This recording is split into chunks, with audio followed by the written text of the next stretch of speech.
Hello students, अभी हम लोग चैप्टर एटम का नेक्स्ट न्यूमेरिकल पढ़ने जा रहे हैं और इस चैप्टर का अभी तक हम लोग 12.6 तक न्यूमेरिकल बनाए हैं और अब 12.7 का न्यूमेरिकल बनाएंगे। लेकिन इस 12.7 के न्यूमेरिकल बनाने के लिए हमें सबसे पहले कुछ थ्योरी को एक बार रिवाइज कर लेना चाहिए थोड़ा सा, जिससे कि न्यूमेरिकल बनाने में आसानी हो। तो याद होगा हम लोगों ने ये एटम में रेडियस हमने फाइंड किया था और उस रेडियस का जो फॉर्मूला था वो आपको याद होगा, R = n square h square divide by 4 pi square m k z e square. अगर यही हाइड्रोजन के लिए है, मतलब फॉर हाइड्रोजन, मतलब हाइड्रोजन के लिए, तो आप जानते हैं कि इसके लिए Z एटॉमिक नंबर परमाणु संख्या 1 रखेंगे आप। तो R = n square h square बटा में 4 पाई स्क्वायर m के Z के जगह 1 रखेंगे तो 1 से मल्टीप्लाई करने पे, गुना करने पे कोई फर्क नहीं पड़ेगा, k स्क्वायर। तो ये आपको मिला हाइड्रोजन का रेडियस, हाइड्रोजन एटम का रेडियस जो nth ऑर्बिट का है, nth ऑर्बिट। तो हम ऐसा करते हैं कि nवें ऑर्बिट का है, इसलिए हम Rn लिख लेते हैं, n स्क्वायर h स्क्वायर बटा में 4 pi square m k e square. इसको हम एक इक्वेशन 1 मान लेते हैं। अब यदि आप ये nवें ऑर्बिट का है, तो अगर ये फर्स्ट ऑर्बिट के लिए, अगर यही फर्स्ट ऑर्बिट का होता है तो n की जगह आप क्या रखते, 1। तो फॉर फर्स्ट ऑर्बिट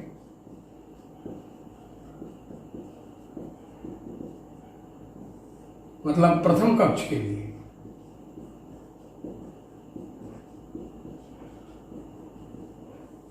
तो इसमें आप n की जगह क्या रखते हो, 1 रखते,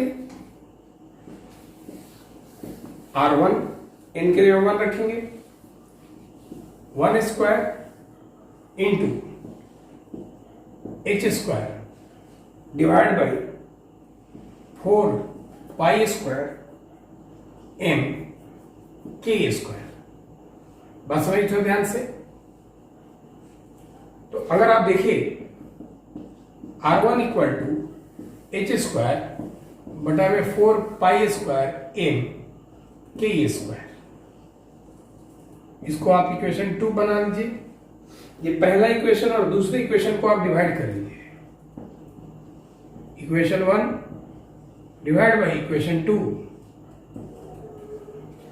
Rn बटा में R1 बराबर n स्क्वायर h स्क्वायर बटा में 4 pi square m k e square बटा में h स्क्वायर। Rn बटा में R1 है तो इतना बटा इतना करेंगे आप, 4 pi square m k e square. इससे ये पूरा कट गया और h स्क्वायर से h स्क्वायर कट गया। कटने के बाद Rn बटा में क्या बचा, R1 इधर बराबर सब कट गया, केवल बचा n स्क्वायर। तो Rn बराबर मिला n स्क्वायर इंटू R1। ये आप nवें ऑर्बिट के लिए n स्क्वायर इंटू R1 जो आपको ये रिलेशन मिला, आप इसको यूज कर सकते हैं। ये रिलेशन हुआ nवें के लिए। अब इसी में हमने आपको वेलोसिटी का कुछ फॉर्मूला बताया था, वो आपको याद होगा, वेग के लिए v बराबर 2 पाई के ई स्क्वायर बटा में NH। ये v का वैल्यू आपने पता किया था 2 पाई के ई स्क्वायर बटा में NH।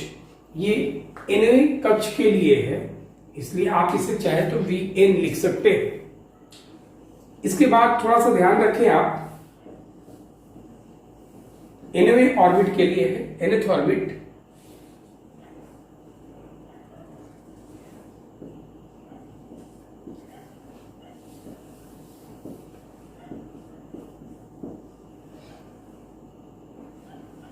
ऐसा करते हैं कि 2 पाई के ई स्क्वायर बटा में h गुना ये 1/n को हम अलग कर लेते हैं। अब यहीं पर 2 पाई के ई स्क्वायर, इसमें से c से यहां डिवाइड किए तो यहां c से गुना कर लीजिए आप।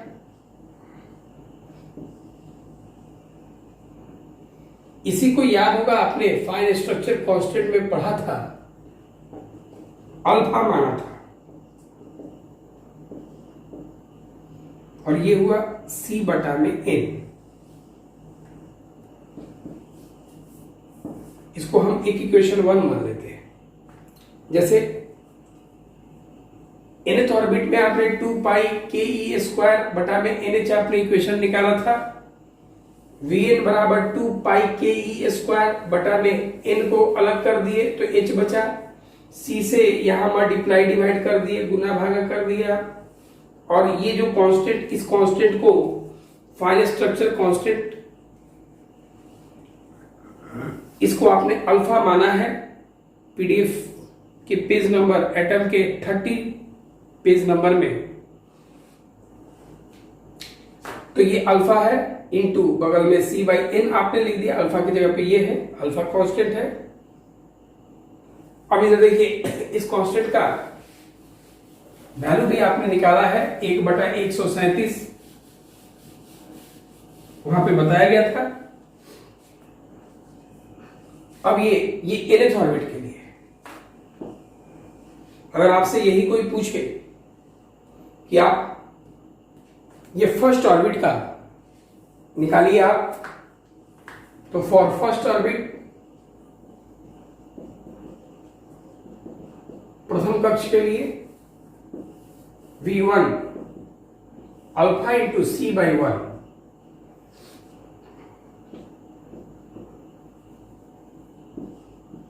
v1 is equal to alpha c। Equation 2 इसको बना लीजिए।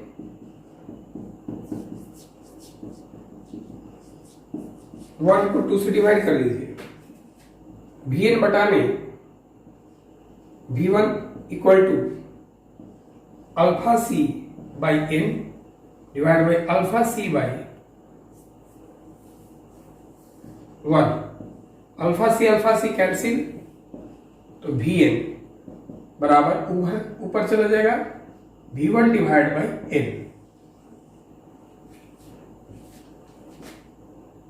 Vn बराबर v1 डिवाइड बाई n, मतलब nवें ऑर्बिट का जो स्पीड है इलेक्ट्रॉन का, वो पहले ऑर्बिट में n से डिवाइड करने पर आपको मिलेगा। ये थोड़ा सा ध्यान देने की बात है। अब ये आपको एक रिलेशन Rn बराबर मिला n स्क्वायर इंटू R1, और Vn बराबर v1 बाई n। इसको आप थोड़ा सा नोट करके याद करके रखेंगे। ये याद रखें, यहां लिख दे रहे हम Rn बराबर क्या मिला था, n square into R1। Yellow point में हमने लिख दिया, ये आपको Vn बराबर मिला। अभी जरूरत पड़ेगा इलेक्ट्रॉन के टाइम पीरियड का। जैसे मान लीजिए कि ये न्यूक्लियस है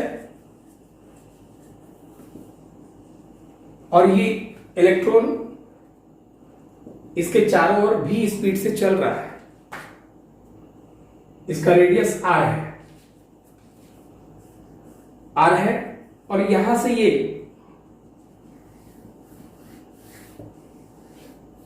यहां तक आके आने में जो टाइम, एक कंप्लीट सर्किल का टाइम लगा, तो इस कंप्लीट सर्किल के टाइम को हम टाइम पीरियड कहते हैं। इसको हिंदी में आवर्तकाल कहा जाता है, और इसको आप बड़ा टी से रिप्रेजेंट करते हैं। मतलब एक चक्कर का जो समय लगता है उसको टाइम पीरियड कहा जाता है, इसको आप कैपिटल टी से रिप्रेजेंट करते हैं। तो आपको मालूम है speed equal to distance by time होता है। तो यहां से आपको टाइम निकालना होगा। टाइम इक्वल टू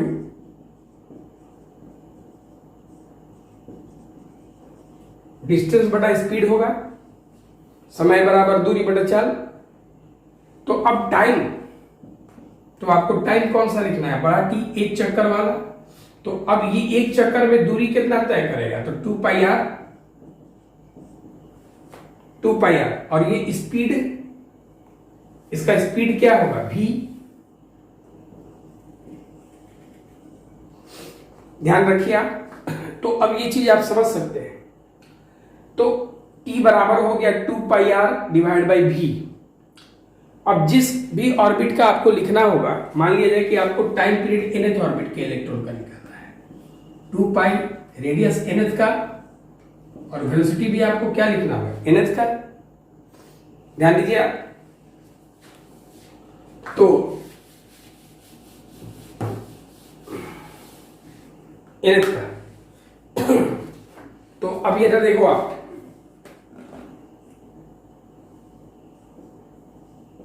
Tn बराबर 2 पाई, Rn का वैल्यू क्या है, n स्क्वायर इंटू R1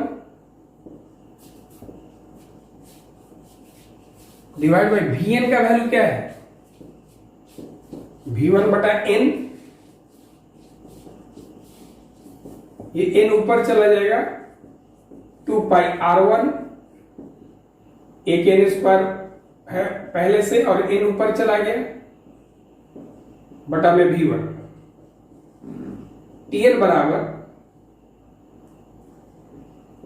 2 पाई R1 इंटू n क्यूब बटा V1। इसको आप इक्वेशन, ये अलग पॉइंट है, इक्वेशन आप फर्स्ट मान लीजिए। अब उसी में आपको अगर इसी में, ये तो nth के लिए आपने निकाल दिया, इसी में अगर आपको nth के लिए आपने n लिख दिया, लेकिन अगर इसी में आपको फर्स्ट, यहां से आपने फॉर nth ऑर्बिट निकाला, nवें कक्ष के लिए, लेकिन अगर आप फर्स्ट ऑर्बिट का निकालने जाएंगे फॉर फर्स्ट ऑर्बिट, तो आप क्या t की जगह क्या लिखेंगे, T1 2 पाई, r की जगह क्या लिखेंगे, R1। अब वेलोसिटी क्या लिखेंगे, V1। इसको इक्वेशन 2 मान लीजिए।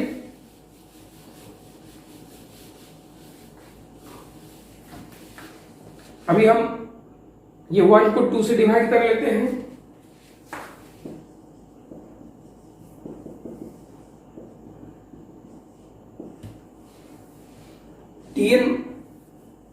Tn है बटा में T1 बराबर 2 पाई R1 इंटू n क्यूब बटा V1 divide by 2 pi R1 divide by V1। ये V1 से V1 खत्म, ये खत्म। Tn बराबर, उसको उधर भेज दीजिए, n क्यूब इंटू T1। ये nth ऑर्बिट का टाइम पीरियड मिला जो पहले ऑर्बिट के n क्यूब के प्रोडक्ट के बराबर है। आपको यहां 3 पॉइंट मिला जो बहुत इंपॉर्टेंट ऑब्जेक्टिव भी बन सकता है। पहला क्या मिला, Rn इज इक्वल टू मिला n स्क्वायर इंटू R1, जो आपने रखा था, Rn का value n square into R1। दूसरा Vn का जो वैल्यू मिला था वो V1 बाई n था, और टाइम पीरियड जो मिला Tn, n cube into T1। ये बहुत इंपॉर्टेंट पॉइंट है, ये आप याद रखेंगे, स्पेशल आपके नोट्स का ये सारा पॉइंट है। बहुत कम जगह ये सारे डिटेल्स आपको मिलेंगे। तो हमने ये कहा ये nth ऑर्बिट का जो रेडियस है वो फर्स्ट रेडियस के n स्क्वायर टाइम्स है।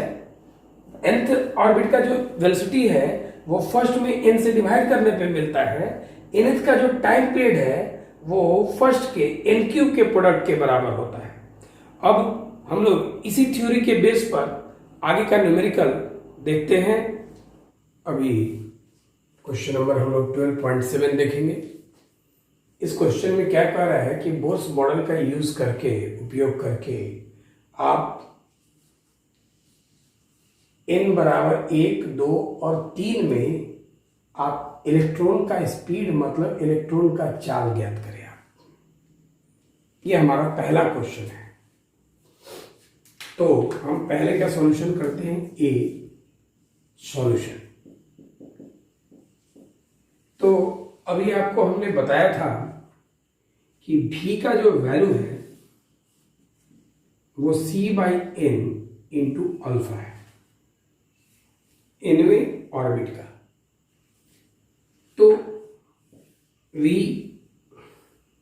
अगर आपको फर्स्ट ऑर्बिट का चाहिए, c स्पीड ऑफ लाइट, प्रकाश की चाल, 3 × 10⁸ n 1,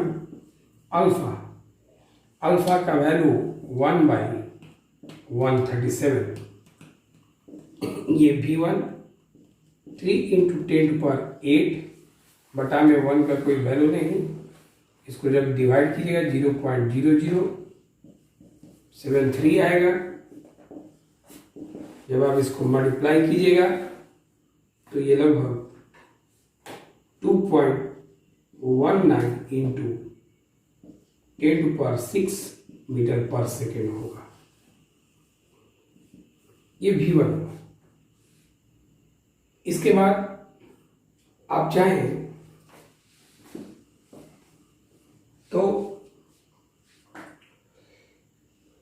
ऐसे भी निकाल सकते हैं, c सेकेंड का भी निकालना है तो आप v2 का वैल्यू निकाल सकते हैं, c लिख के, n के जगह 2 लिख के और अल्फा का वैल्यू 0.0073 लिख के।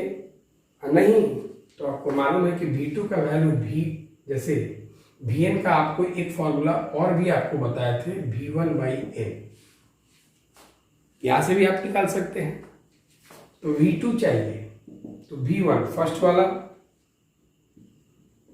2.19 इंटू 10⁶ n, दूसरा आप इसमें रखते कोई दिक्कत नहीं, v1 जब आपको मालूम है तो आप डायरेक्ट यहां से रख दीजिए। लेकिन अगर आप इसमें रख के n के जगह 2 रखते तो यहां डिवाइड करते, फिर इससे मल्टीप्लाई करते, थोड़ा सा कैलकुलेशन लंबा, आंसर तो उतना ही है। v2 = 2 से इसको भाग लगाया 1.095 इंटू 10⁶ मीटर पर सेकेंड, ये v2 हो गया। उसी तरह से आपको 1, 2 निकल गया, 3 भी चाहिए, v3 = v1, n तो 3 से डिवाइड, v1 का वैल्यू क्या निकालेगा 2.19 इंटू 10⁶ डिवाइड बाय 3। जब आप इसको देखेंगे तो ये कटेगा, नहीं कटेगा, पहले तो पॉइंट देना होगा, 73 इंटू 10⁶ मीटर पर सेकेंड। आप चाहें तो पॉइंट को उधर ले जाए, 7.3 इंटू 10⁵ मीटर पर सेकेंड ये आएगा। यहाँ पे ये रिजल्ट हुआ 7.3 इंटू 10⁵ मीटर पर सेकेंड। ये आपको ए का वैल्यू मिल गया। अब हमको कैलकुलेट करना है orbital period in each case, माने इस केस में भी ऑर्बिटल पीरियड मतलब टाइम पीरियड आवर्तकाल जिसको हम कहते हैं, यही आपको पता करना है। बड़ा टी आपको पता करना है। तो इस बड़े टी को पता करने के लिए आपको याद रखना है कि टी बराबर एक फॉर्मूला आपको लिखे थे, टी बराबर 2πr/v। तो अगर आपको फर्स्ट का टाइम पीरियड चाहिए तो 2π r1 divide by v1। v1 पहले ऑर्बिट में ये जो है इलेक्ट्रॉन का स्पीड है और पहले ऑर्बिट का ये रेडियस है। अरे बाबू, है किसके लिए ये? तो आपको मालूम है कि ये जो है हाइड्रोजन के लिए है, हाइड्रोजन के लिए। तो हाइड्रोजन का आपको अगर याद होगा, हमने प्रूफ किया था कि फर्स्ट ऑर्बिट का जो रेडियस है वो 0.53 एंगस्ट्रॉम है। तो ये 0.53 एंगस्ट्रॉम मतलब 0.53 इंटू 10⁻⁻10 मीटर, ये आपको हाइड्रोजन के फर्स्ट ऑर्बिट का रेडियस होता है। अब उसके बाद फर्स्ट ऑर्बिट का वेलोसिटी v1 अभी आपने निकाला, यहाँ पे है 2.19 इंटू 10⁻6 मीटर पर सेकेंड। इसको लिख लेते हैं हम 2.19 इंटू 10⁻6 मीटर पर सेकेंड। अब सॉल्व करेंगे उसमें रख के।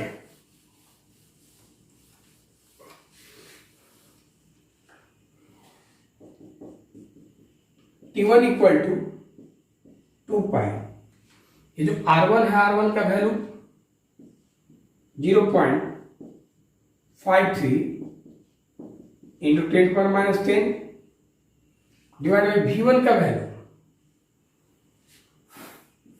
2.19 इंटू 10⁻6।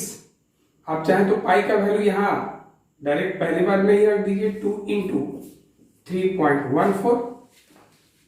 जब आप इसको मल्टीप्लाई डिवाइड कीजिएगा तो 1.52 इंटू 10⁻16 सेकेंड आएगा।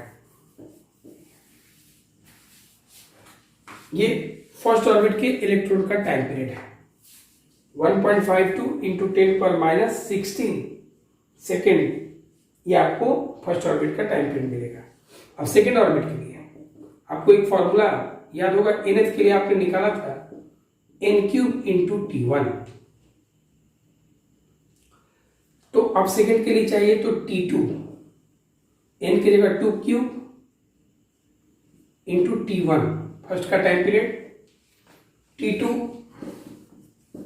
2 का क्यूब कितना होगा? 8 इंटू T1। T1 का वैल्यू आपने कितना निकाला? 1.52 इंटू 10⁻16 सेकेंड। इसको जब आप मल्टीप्लाई कीजिएगा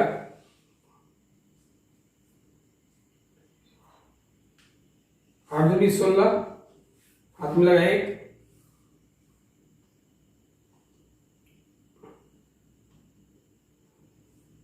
5,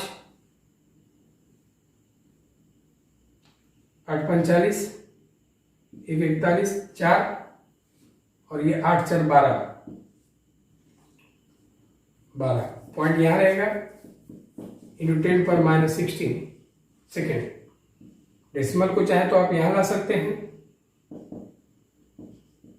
1.216, इधर लेफ्ट लेके आए तो आप एक जोड़ेंगे तो -15 हो जाएगा सेकेंड। ये सेकेंड ऑर्बिट का टाइम पीरियड हो गया। अब आपको थर्ड ऑर्बिट का टाइम पीरियड चाहिए। T3 is equal to n³, तो जितना है तो यहाँ T3 n³ मतलब 3³ n³ का मतलब हो जाएगा 3³ क्योंकि टाइम पीरियड 3 रखा आपने। T1 है T3 इज इक्वल टू 3 का क्यूब 27 हो जाएगा। T1 पहले का टाइम पीरियड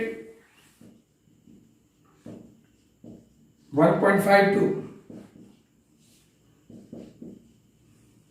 -16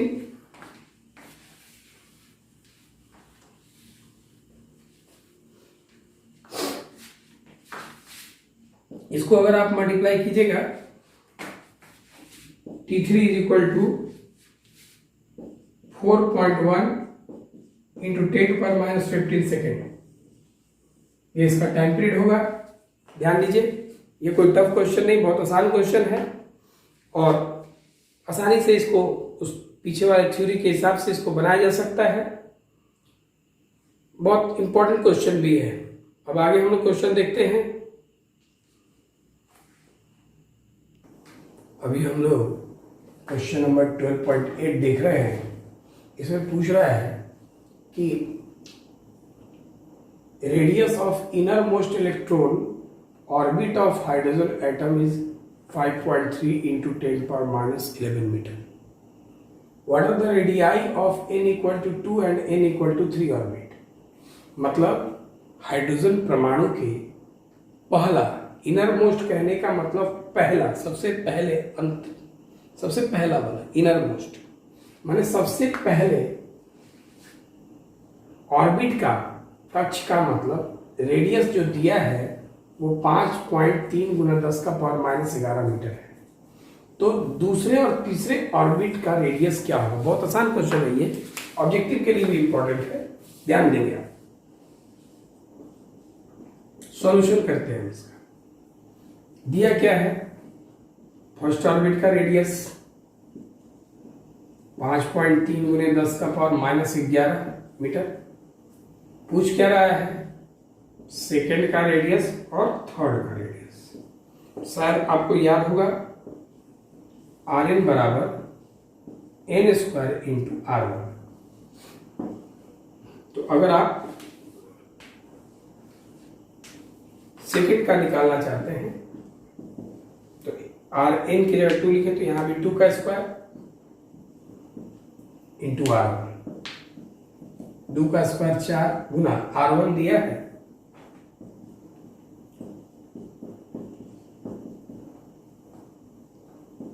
मीटर में,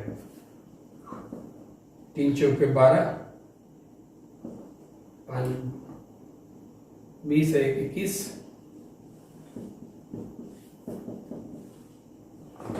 पॉइंट पे लगा दिया।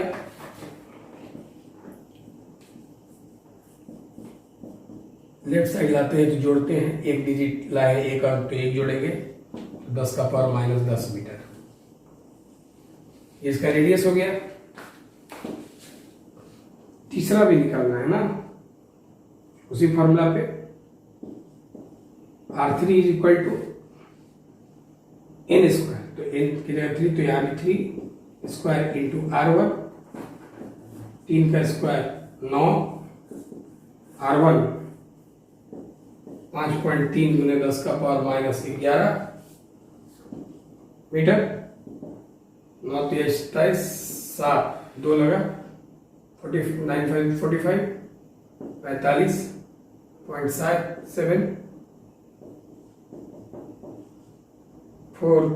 5.7 सॉरी 47.7 हो जाएगा। डेसिमल को आप इधर लाएंगे,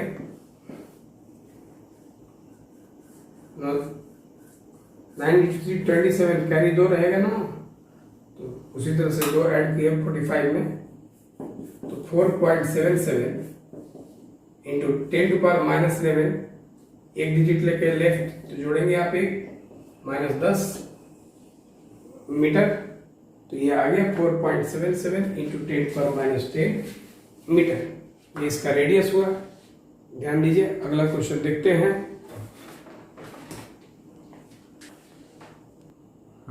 अगला क्वेश्चन हम लोग 12.9 देखते हैं। इस क्वेश्चन में क्या है कि a 12.5 electron volt electron beam is used to bombard gaseous hydrogen at room temperature, what series will be emitted? मतलब कमरे के ताप पर हाइड्रोजन पर क्या किया गया कि 12.5 इलेक्ट्रॉन वोल्ट के इलेक्ट्रॉन की बमबारी की जाए। इलेक्ट्रॉन मतलब किसी चीज की बमबारी करने का मतलब, बम्बार्डमेंट करने का मतलब एनर्जी बढ़ाना होता है।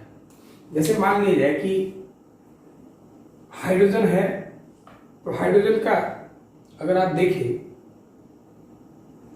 कि ये न्यूक्लियस, इलेक्ट्रॉन जो है ये -13.6 इलेक्ट्रॉन वोल्ट पर पहला ऑर्बिट है, -13.6 ये हमने स्पेक्ट्रम में बताया था। दूसरा है ये, तीसरा है ये चौथा ऑर्बिट है। अब आप ये करते क्या है कि इस पर आप इस इलेक्ट्रॉन पर बाहर से 12.5 इलेक्ट्रॉन वोल्ट आप एनर्जी देते हैं, इसको देते हैं, बढ़ाते हैं आप, तो ये जंप करके कहीं जाएगा, कूद के कहीं जाएगा, जहां जाए अभी हम लोग देखेंगे कि ये कहाँ जाता है। तो उसके बाद ये जो है आपका फर्स्ट ऑर्बिट है, ये सेकंड है, और ये थर्ड है, और ये फोर्थ है। अब जैसे इसमें आपने क्या दिया था कि अब पता करना है कि कौन से ऑर्बिट में जा रहा है, nth ऑर्बिट। तो पहले ये E1 में था, E1 में आपने बाहर से E दिया, तो ये कहाँ के ऑर्बिट से किस ऑर्बिट में जाता है, तो जितना इसके पास एनर्जी बढ़ेगा उतना ही जाएगा। अरे कुछ एनर्जी दिए तो ऊपर जाएगा ना, तो ये इलेक्ट्रॉन कहाँ है, ये जहां जिस एनर्जी, जिस ऑर्बिट की एनर्जी से इसका मैच करेगा वहीं ये मूव करेगा। अब ये -13.6 पर है, जब आप इसको एनर्जी, इसकी एनर्जी को बढ़ाते हैं इतना देके, तो अब इसका एनर्जी किस ऑर्बिट लेवल के बराबर है, वहां जाके ये मूव करेगा। तो -13.6 में आपने कितना -13.6 इलेक्ट्रॉन वोल्ट में आपने 12.5 प्रोवाइड किया, तो ये 1.1 माइनस, ये लगभग जहां पर -1.1 इलेक्ट्रॉन वोल्ट एनर्जी मिलेगा जिस ऑर्बिट में, वहीं ये इलेक्ट्रॉन चला जाएगा। अब देखते हैं ये लगभग कहां के लिए है, तो En बराबर होता है -13.6 बाई n² इलेक्ट्रॉन वोल्ट। ये लगभग जो आया है -1.1, इसको हम यहां रखते हैं, पता चलेगा कि ये किस ऑर्बिट के लिए है।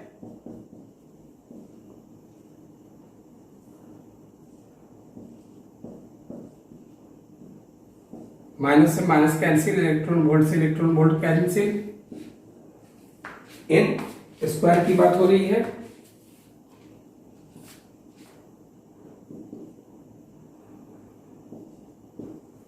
n² उधर चला जाएगा, 1.1 उधर डिवाइड कीजिए,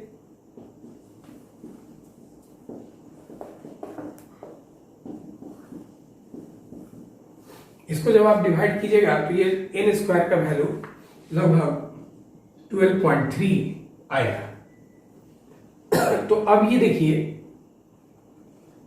ये ऑर्बिट की बात हो रही है, तो ये 12.3 कौन से स्क्वायर वैल्यू के बराबर, लगभग बराबर, ये इसके पीछे में 9 आता है, इसके आगे में 16 आता है, तो ये लगभग 9 के क्लोज है। तो n² is nearly equal to 9, तो n is nearly equal to 3, मतलब ये तीसरे ऑर्बिट को जंप करेगा, थर्ड ऑर्बिट को ये जंप करेगा। कोई इसको 16 भी लेके बना सकता है, तो वो 4 से जंप करेगा, लेकिन अभी रियलिटी में ये हमने क्लोज लिया है, तो ये 9 के पास है, क्योंकि उसके लिए तो आपको ज्यादा एनर्जी चाहिए ना, तो चौथे तक तो ये मूव नहीं कर पाएगा, तो कम ही लेके चलेंगे। तो ये तीसरे ऑर्बिट तक, मतलब ये आपका इलेक्ट्रॉन जो है तीसरे ऑर्बिट तक जाता है, ये थर्ड ऑर्बिट तक चला जाता है। तो जब ये थर्ड ऑर्बिट तक चला जाता है, तो अब अगर आप इसको कंस्ट्रक्ट करते हैं, ये तीसरे ऑर्बिट तक आता है, मतलब देखिए आप,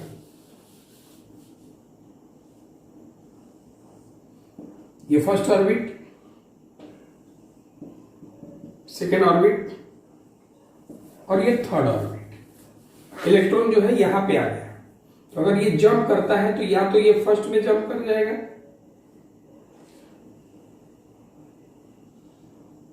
या ये सेकंड में जंप करेगा। अब अगर ये मान लीजिए कि तीसरे में जंप कर गया, तो तीसरा से अगर ये नीचे आता है तो कौन सा सीरीज अपने ग्राउंड स्टेट ओरिजिनल पोजीशन पे आके कोई भी और इलेक्ट्रॉन हायर ऑर्बिटल में जाके वो फिर नीचे आता है। जब वो ऊपर के पोजीशन से नीचे आता है तो वो बाहर रेडिएशन स्पेक्ट्रम बनाता है। तो जब वो थर्ड पर आ गया तो वो थर्ड से या तो वो थर्ड से सेकंड में जा सकता है या फर्स्ट में जा सकता है। अगर थर्ड से अगर ये सेकंड में जाता है और फर्स्ट में जाता है, तो फर्स्ट में जाता है तो कौन सीरीज बनाएगा? Lyman series. और ये थर्ड से अगर सेकंड में आता है तो बामर सीरीज, बामर श्रेणी फॉर्मेशन करेगा। तो आप यहां लिख लेंगे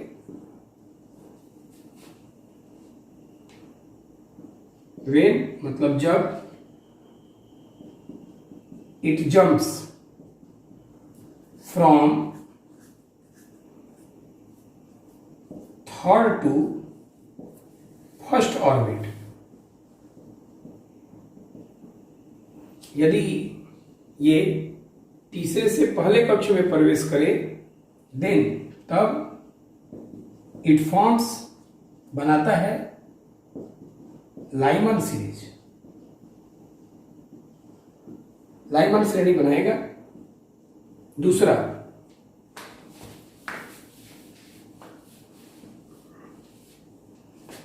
जब ये थर्ड से सेकंड में आए तो बामर सीरीज का फॉर्मेशन करेगा। उसी तरह से लिख लेंगे when it jumps from third to second orbit, then it forms Balmer series. मतलब जब ये तीसरे से दूसरे कक्ष में प्रवेश करता है तो ये बामर श्रेणी का निर्माण करेगा।